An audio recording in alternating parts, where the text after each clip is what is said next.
everybody. It's Bill Whittle Live, coming to you live from Bill Whittle headquarters. How's everybody doing? It's Friday, and as usual, no shortage of news out there today. So we're going to concentrate mostly on sanctuary cities today, the whole issue of sanctuary cities, not so much the specifics of, the actual legislation, but just about the general idea of sanctuary cities. And then after that, in the second segment, we've got just one of my favorite clips that I've seen in a long, long time. So let's get going.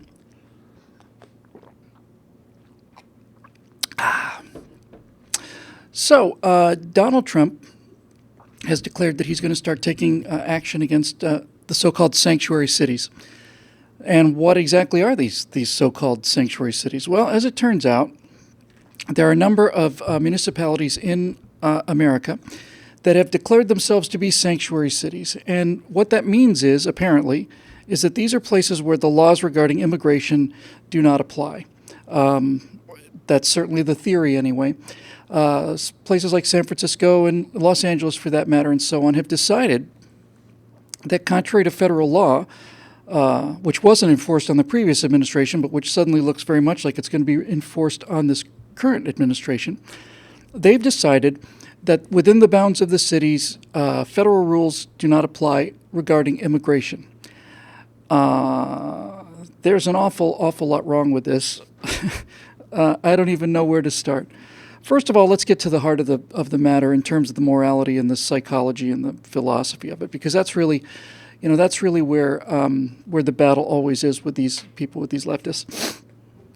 So what is the theory behind a sanctuary city as far as the left is concerned? Because this is a left-wing concept, and this is basically one of the many things they do to get their own way when they can't get their own way. What is it that the left is saying where they're providing sanctuary for? That's really the core issue here. It's a sanctuary city. Sanctuary from what? What are you providing sanctuary from?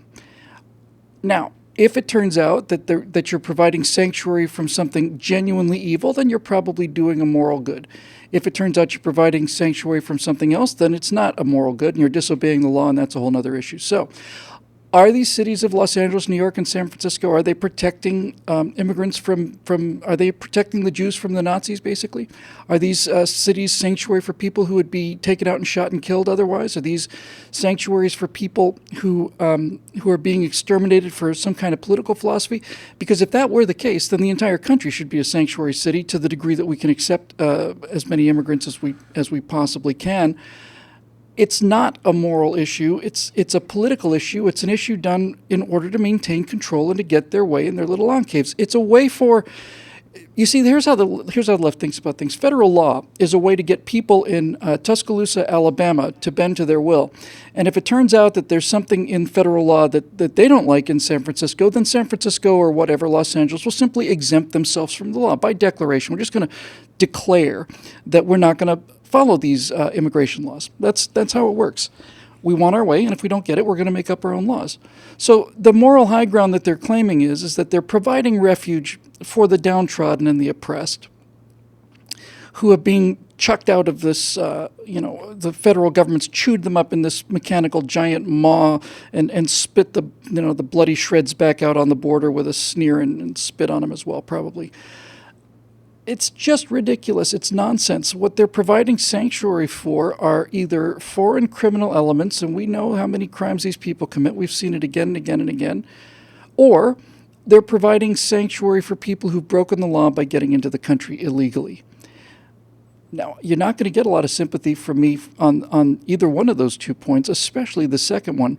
It is a sign of how dysfunctional our immigration system is that this entire illegal immigration thing is even a problem of the magnitude that it appears to be.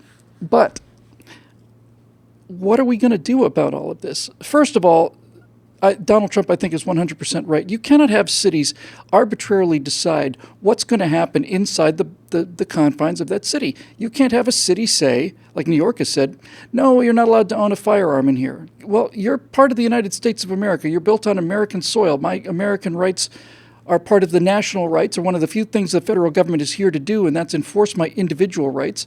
States can have variations within things, but they cannot just simply refuse to enforce a law. You can't say that you can't bring a gun into New York State because some New York governor, progressive, decides that he's decided to make city of New York or the state of New York a sovereign country for things that he cares about, and not assume all the responsibilities of a sovereign country. So this is another version of the left having everything both ways, just getting everything the way they want it. They don't like the federal law, so they decide to disobey it. But they take the federal money, and they take the federal protection, and the Army and the Navy and the Marines and the Air Force and the Coast Guard still protect San Francisco. And if San Francisco was genuinely a sanctuary city, immune from the laws of the United States, then the United States ought to say either you comply with the laws or you get no federal funding. You have to have a passport to enter the United States of America. And we'll just make it clear to anybody that this is not American territory, San Francisco. Anybody wants to come in and knock this over, you're welcome to, because it doesn't belong to us.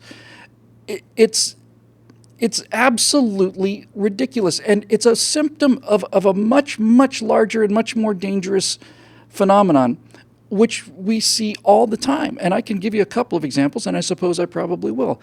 It's this ratchet thing that we talked about where if the law favors the left at any given moment, then the law is it's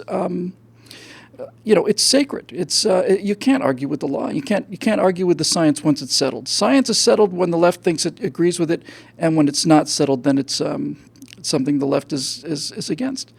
So this is another way of having it both ways. They want to be able to have their progressive virtue signaling, and at the same time, they want all the benefits of being part of the United States. So it's not just sanctuary cities. For example, what was that guy's name? It was a New Jersey representative, was it Toronto? Something like that. There was a law, basically. Here, we've seen this many times. We saw this in Massachusetts with Ted Kennedy's seat.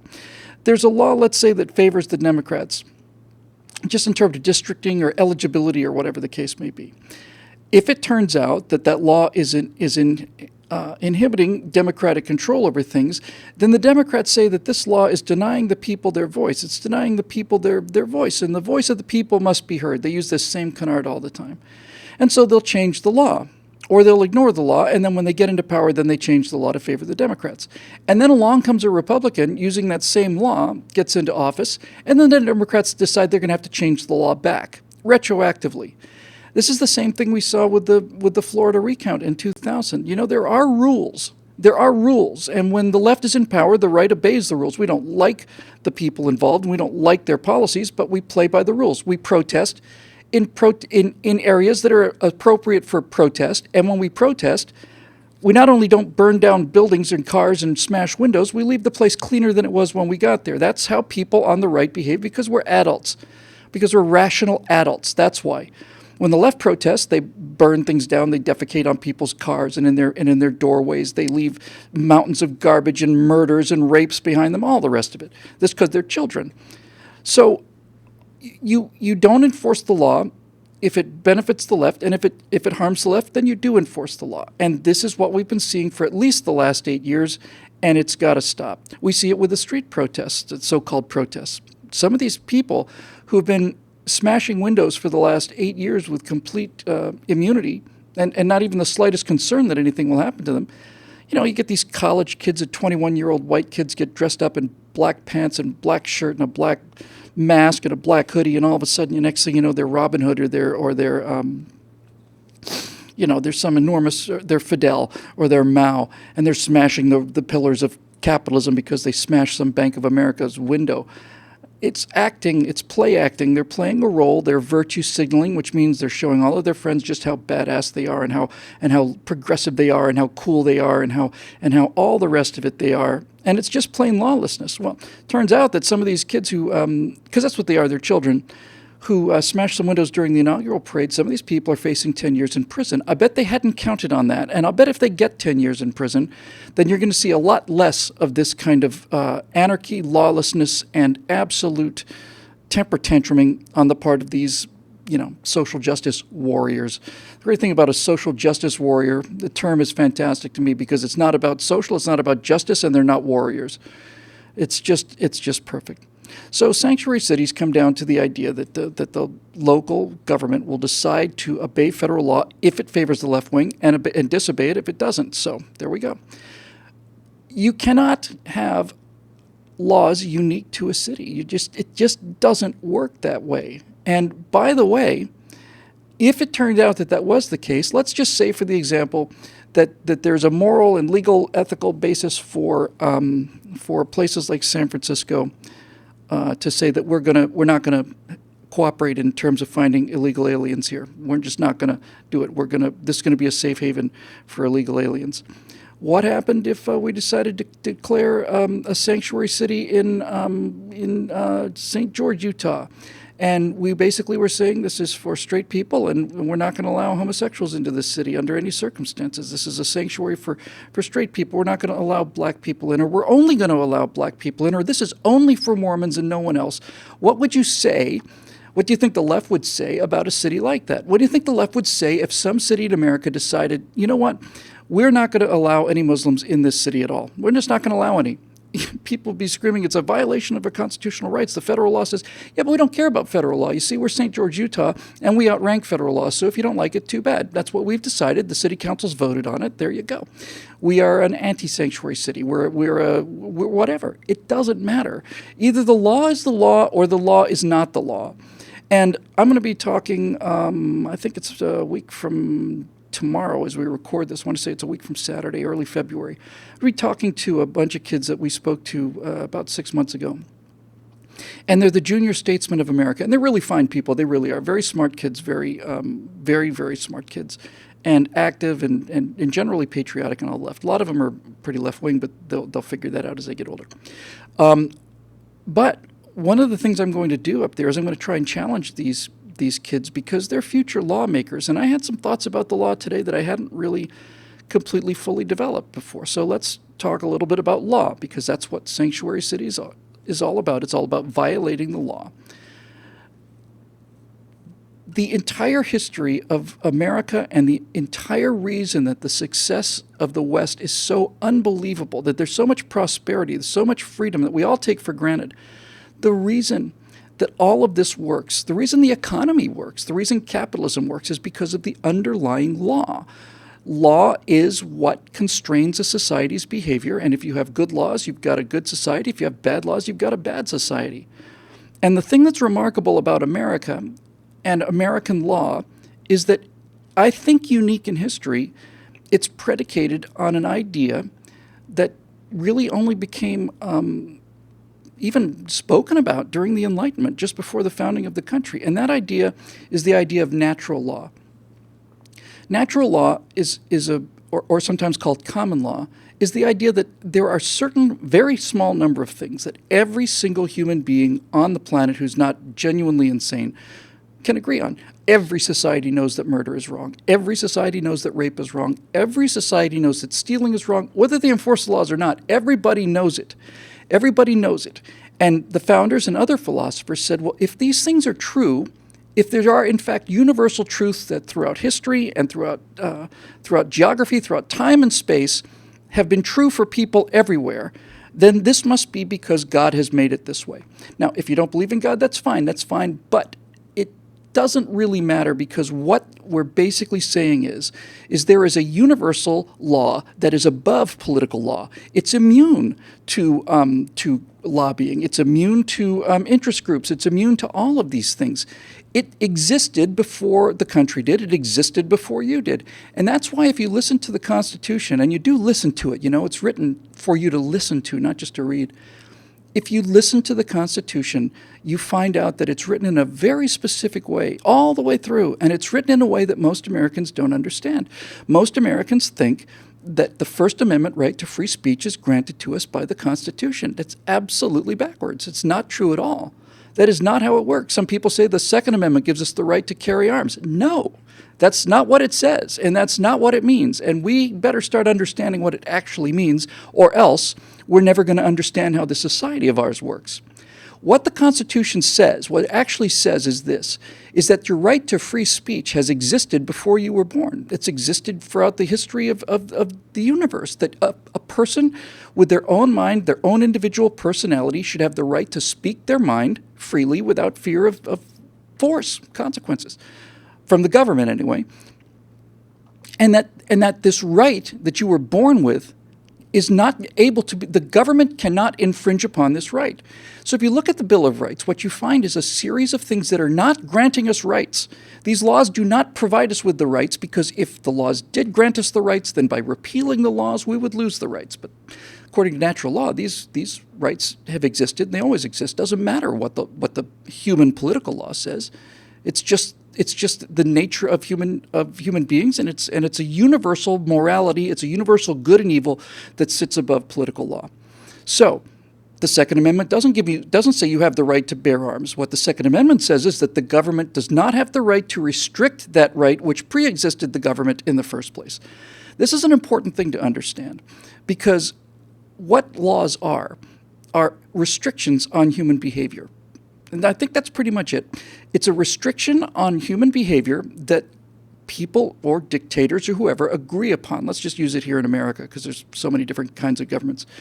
In America, theoretically, the idea is that we agree to send a small number of people. With 300 million people, we send 535 of them to go live in an actual democracy in Washington, and they will make laws, and basically their job is to restrict human behavior for the greater good. There's a lot of landmines in there. But what I'm going to say to these junior statesmen of America, these really smart, very, very turned-on kids, really very impressed with them, what I'm going to say to them basically is this. This is what a law is, right? Can we agree that a law is a restriction on human behavior that is administered by the state? There's a law against murder. If there was no law against murder, people would be murdering each other. But if they're murdering each other, we have to say murder is wrong, it's morally wrong, and therefore it's legally wrong. And if you murder somebody, the state will come and punish you. That's the entire reason for having a government, is enforcing the law. So we have laws against murder, we have laws against rape, we have laws against thieves and stealing, and so on. All these things are universal. But what I want to say to these young people is this. There's a whole class of you here and classes of you like you all around the country, and all of you want to be politicians, and all of you want to go to state governments or federal governments or local city councils, and what are you going to do when you get there? Why are you going?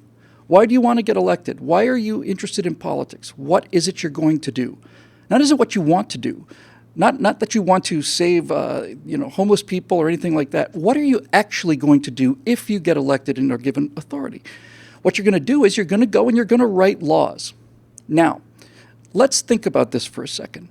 Let's just look at the federal government. Let's not worry about the states or municipalities or any of it. Let's just look at the federal government.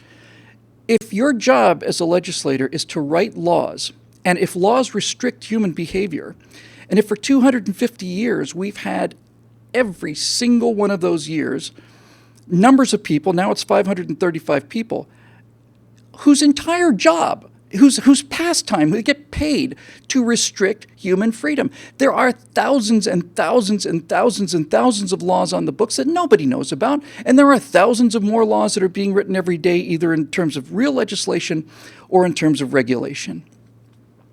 So what are you going to do, young men and women? What are you going to do when you go to Washington? You're going to restrict human freedom. Now, we can make the case, as we do in murder, that restricting the human freedom to murder people is probably a pretty good idea. But what isn't a good idea? There was a rule that said, a law, forceful rule of government that basically said that, I'm quite sure about this, was a couple years ago, that you cannot throw a Frisbee on the beach in Santa Monica. And if you do, there's a $1,000 fine.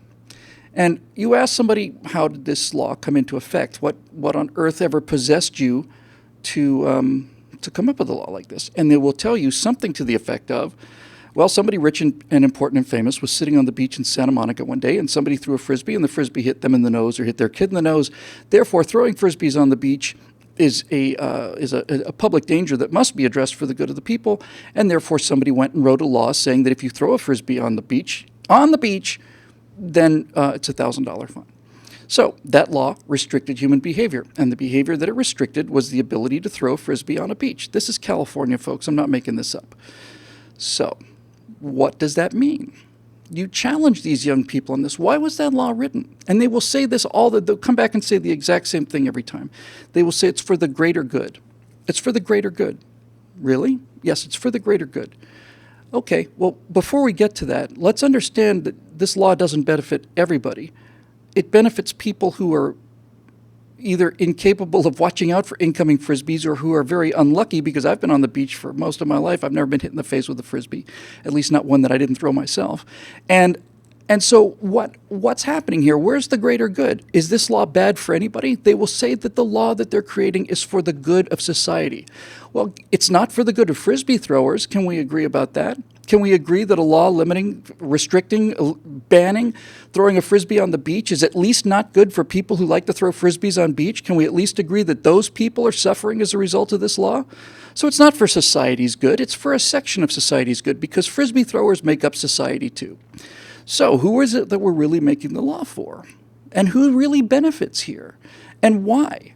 It's all about perceived social needs. And now you can get to the root of the matter, the actual heart of the matter, because this goes to the whole system of law, and sanctuary cities are about obeying the law. Why do we have a law?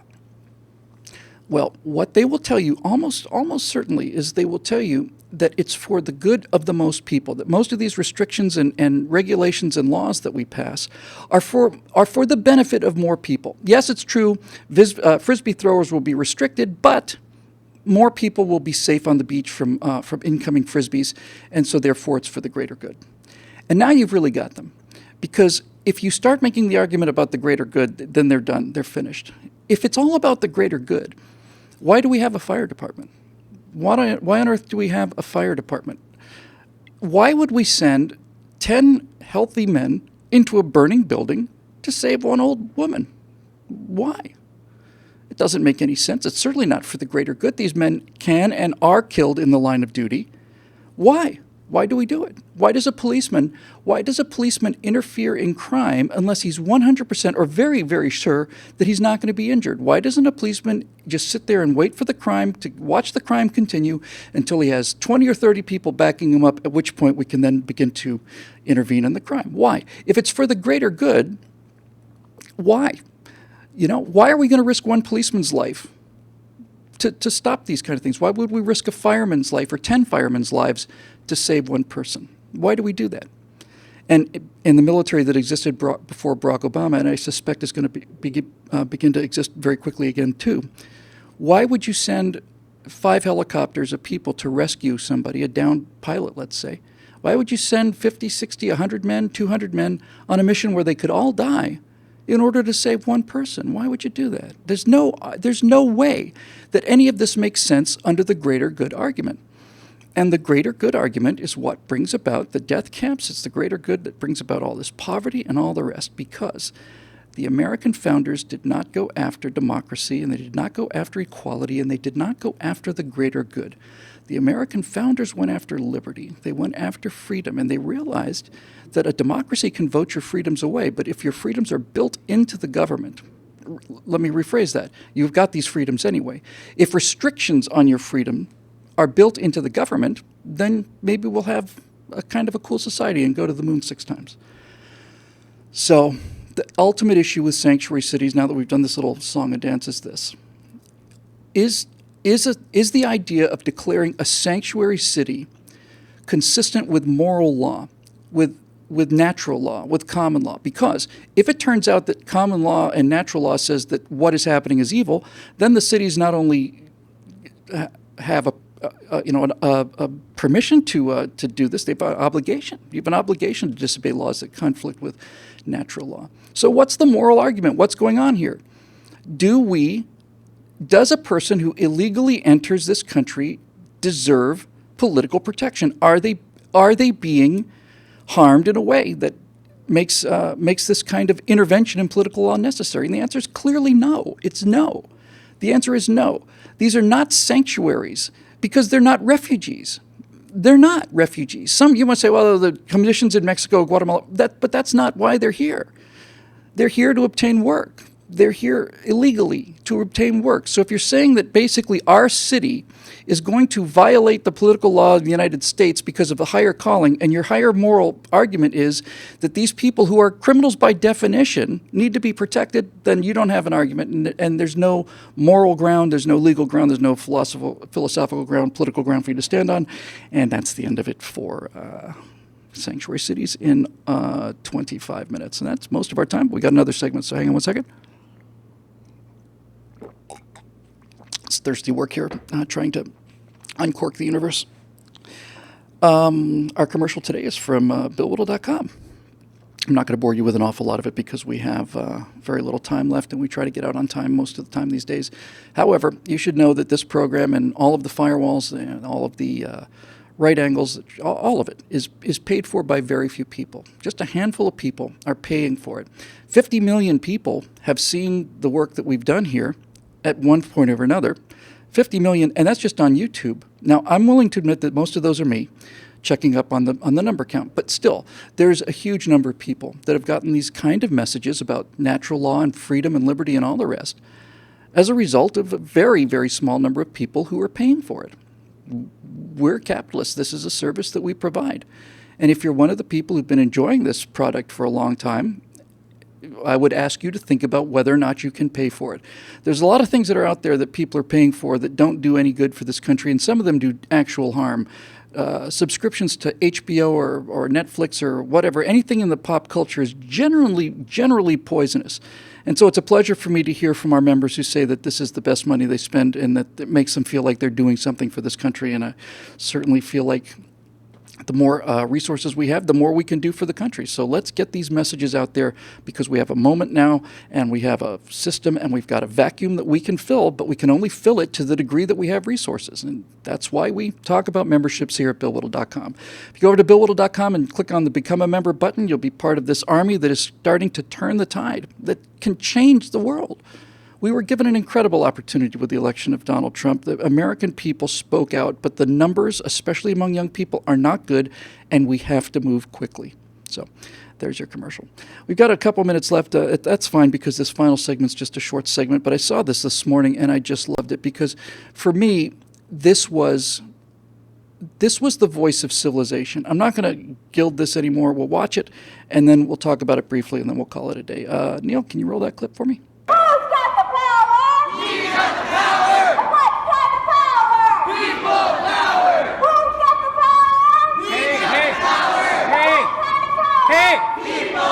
Hey, this is library. If you didn't hear it, here's what happened. There's a bunch of kids, I think it was at the University of Washington, and they were in the library with a megaphone because it's a library, you got to make sure that you reach every single ear within shouting distance of your petulant voice while people are trying to study to be engineers and things like that. And they were doing what the left does, and this was a particularly good example because it's a handful. It's 15 or 20 losers, and one of them with a microphone, and their message is the message of 4-year-olds or 2-year-olds. It's like, who's got the power? We've got the power. What kind of power? People power. It's the kind of thing you see on, forget Sesame Street, this is Teletubbies politics here. And in the middle of all of this childishness and in the middle of all this petulance and all of this stupidity and imposed ignorance and virtue signaling and all the rest of it, in the middle of all of this, one actual adult comes forward and confronts these children and says, hey, this is a library. And they stop. And he turns around and walks away. I am very, very proud that person's studying here at the University of Washington and in the United States, and I'm very ashamed of the fact that it had to be somebody who I think is from China. I didn't get enough of his accent to tell. I didn't think he was Japanese, but he looked like he was Chinese and sounded a bit Chinese to me. In any event, assume he was Chinese, and if I'm wrong on that ethnicity, I apologize. It takes somebody from China to come here and shut these American babies up. And he shut them up the way that any adult would shut them up. He simply went out there and stated to them, this is not a place for you to misbehave. Now just behave yourselves and stop it. Just stop it. Grow up. And it worked like a charm. And if administrators would do this, if the people who are paid to provide educations to people who are paying huge sums of money to them, people like that Chinese student and people like the other students who are there, not part of this vocal minority of people showing their virtues to each other and competing in the one area where they're allowed to compete, the university administrators have an obligation. They have a law and they have an obligation, they have a moral duty to provide the education that they are being paid very, very richly for. And they won't do it. The fact that those kids were in the library with a megaphone in the first place is an indication of the failure on the part of the faculty and administration of that university to provide what they say they're providing. The fact that those people are in the library with a megaphone is an indication in my mind that the people running that university are committing fraud. They're committing fraud. If I pay a university to teach my child mathematics, and in that mathematics class, 30 minutes of the 50 minutes is dedicated to politics and how bad Donald Trump is, then that university is committing fraud. I'm paying for something that I'm not getting. I'm paying for 50 minutes every day for mathematics. I'm not getting that. I'm getting something else. It's a bait and switch. You are stealing from me, and you're stealing from me fraudulently. The administrators should have been the ones that come out and said, hey, this is a library. Go stand someplace out in public. You don't belong in here.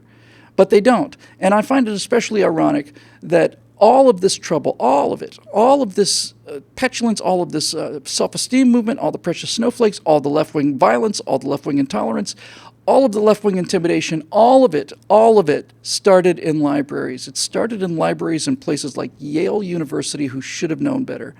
When these radical students, who are the forebearers of this movement, when the progressives of the 60s, these radicals, these violent, vicious, socialist, radical bastards, when these people came to Yale University, and I want to say it was the early 60s, mid-60s, they stormed the library and they took over the library. What courage that takes.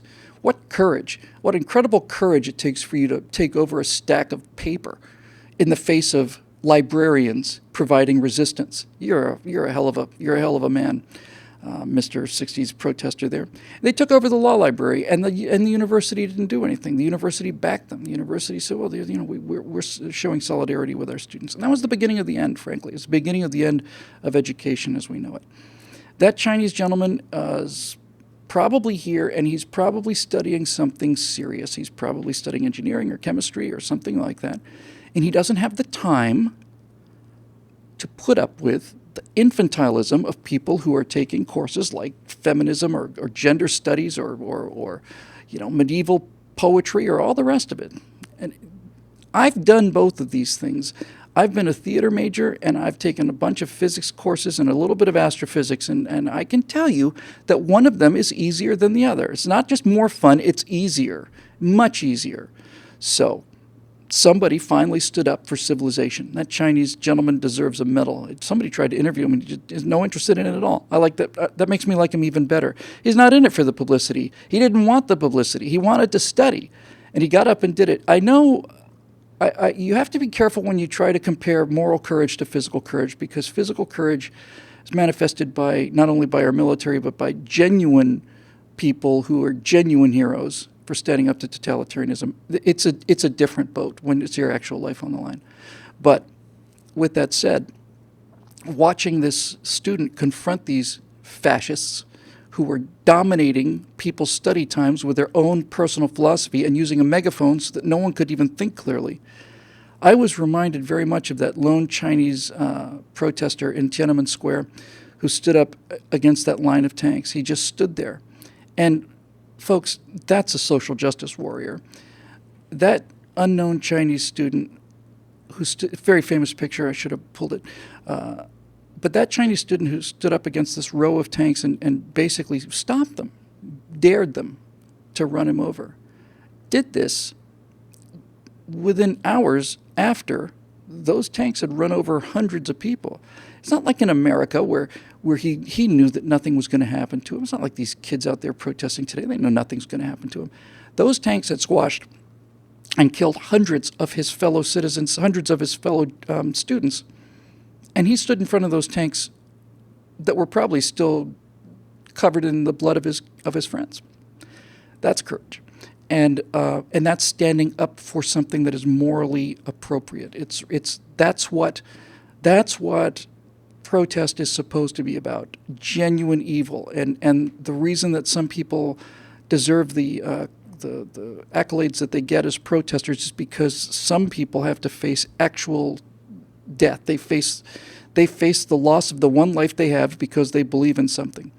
None of these students and none of these women protesters, none of these people we've seen against Donald Trump have anything like this. They have no moral standing at all.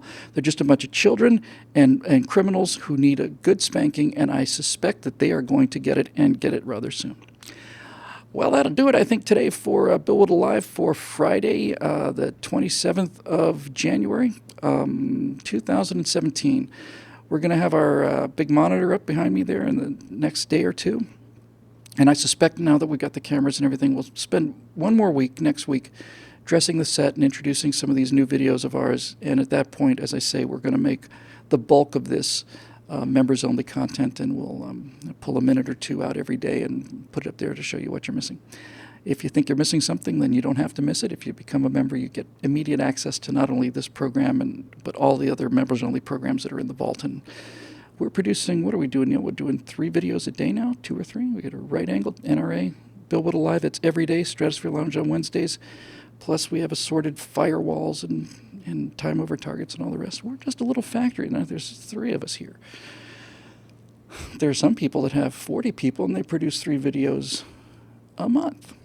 So your money goes a long way here, and we certainly appreciate it. And for those of you who are members, thank you for keeping this ball rolling. We feel like we're doing good work, and we want to do more of it. So that'll do it for Bill Whittle Live today on Friday, the 27th of January, 2017. We will be back on Monday morning at the same time, same station. Look forward to seeing you live. Starting next week, we're going to start taking some questions if we can. And starting either next week or the week after, we'll do some interviews via Skype, but we're going to also do face-to-face with members. If somebody want to Skype in and chat for 5-10 minutes about a topic, it'd be my pleasure to do it. So lots of cool things on the way, and I'm really enjoying doing the live show. I can't tell you how much I enjoy it, and things are good, and they're getting better. So let's be part of this movement to take this country and reintroduce Americans to America. And if you can help us, we certainly need the support. The country needs the support, and I'm not doing this for me. If I was doing it for me, I'd be in advertising and be floating down the river in a barge made out of solid gold. Okay, let's go ahead and push the button, Frank, and we will see you guys on Monday.